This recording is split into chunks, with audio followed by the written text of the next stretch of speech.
Okay. Thank you, good military, for making it possible for this broadcast. How fucked up of a country is this?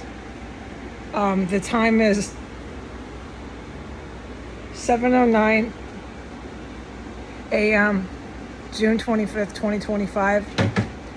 I am to report they were underneath my chair. They boomed, banged. It wasn't combat, it was terrorism. I'd have to assume poison or a bomb. The shit they always do. It was underneath my table, that hatch door area. I can't get stuck on describing it. I have in prior testimonies. So they were down there, and this is not in order. The testimony here is just what's coming to my head. So that happened after I identified dead body in my bathroom. I'm really mortified by that, so I'll start to stutter. Let me take a breath. It's horrific here.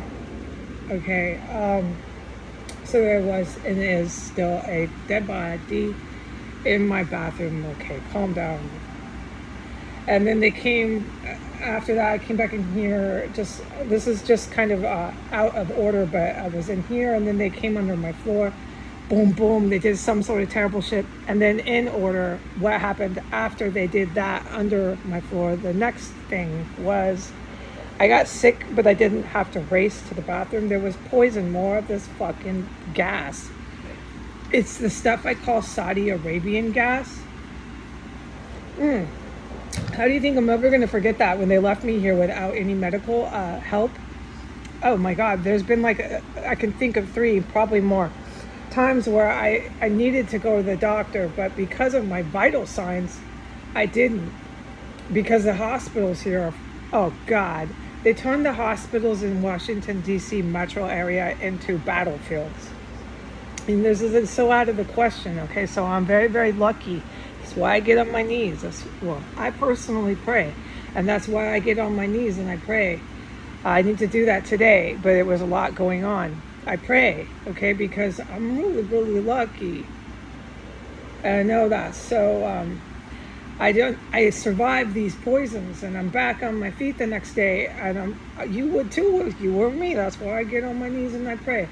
And I pray every time I freak out on the good military, which has been filmed about 2 or 3 times. I pray every day for them, and I need to do it again today because these are the people who saved my life. But as far as I know, as far as I can report to the public, I'm still sitting in here with dead bodies and psychopaths banging things under my floor and poison. I didn't have to race to the toilet, but they poisoned this area where I'm sitting in my main room after they banged on my floor from underneath my floor. And I thought, I'm going to have to race. You think that. And it was bad and strong enough where I knew what it was. It was the Saudi Arabian gas. And I don't forget the gases. I don't forget any of these really critical poisonings that almost sent me to the fucking ER. And I don't forget when it happened. How could a person forget? Well, a person could, but I happen to remember. Yes, maybe it's so painful or traumatic or just there's so much going on. A person forgets. But I happen to remember it. The day, what it was, when. There's nothing I don't remember. So I'm a damn good witness. I know. And that's one reason why they keep coming back here. And then I'm also to report that the Trump White House U.S. Army guys, this same crowd that keeps banging and using Saudi gas, U.S. Navy gas, and these Russian manufactured chemical weapons, they're gases, they're poisonous. Some of them are chemical weapons. They don't always come in the form of gas. But anyway, so let's move on. I've learned a lot here. Oh, loads. I've learned plentiful here. Okay, that crowd is not ever planning on leaving. So what we're at right now is we're about to get into total war with Iran. It's the U.S. good guys that saved my life in here, who I freak out on because why? I'm still sitting in here with a living nightmare. People crawling, people poisoning, dead bodies. Oh, fuck, I've lost it, man. I have no idea about anything. Nobody talks to me. Nobody helps. So yeah, and the only thing I can do is just pray for the very people who kept me alive after I have completely freaked out.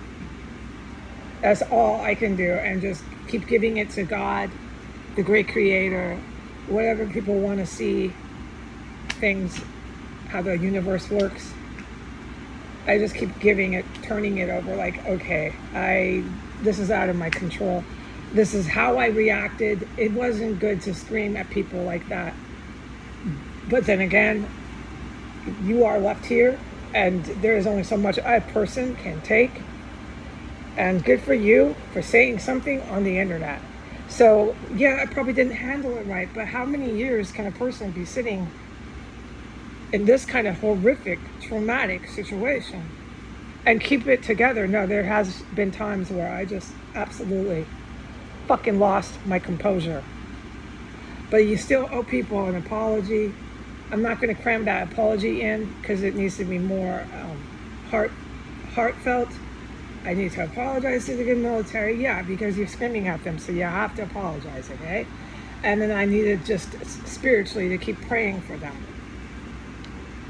Okay, so this is why I see the good guys and some gals as my family, because only your family can say it's okay. My wife, my sister, my cousin, she lost it.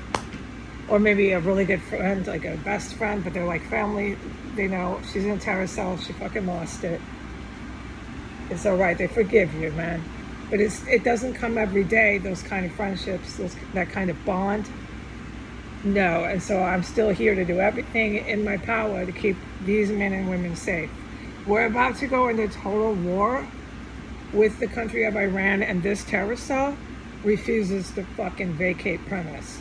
So let me put this more in clear format. Total war.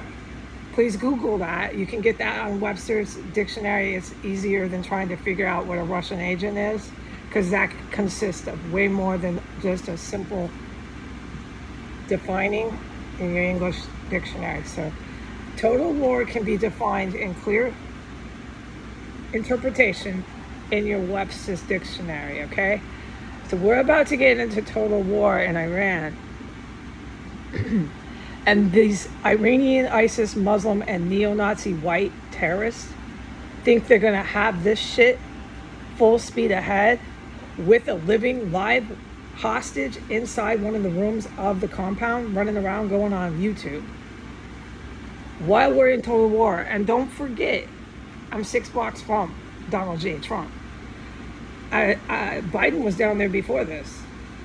So this, having there been 2 presidents protecting this, 2, and we're going into total war, is really bad for the United States, which is why I put up the bass player, because this is like, that takes me back to my life on planet Earth. I love Minor Threat. I wish I would have tweeted them. But anyways, there are people in hospitals. There are people who are really good people who I have commented on, who I've said, when we get into total war, you're not going to be left behind. No, and that's part of what I can do while I sit here trapped. It's not like I order the good military, but I have some ability to not tell them. Let's look up different words later, because I've got no words left from traumatic events. We'll spend all day trying to figure out the right words. So let's move on from here. So to speak, I can tell them, go help that guy, and they will. God is great. So to speak, I can say to them, set up and help out. I've been doing it for years.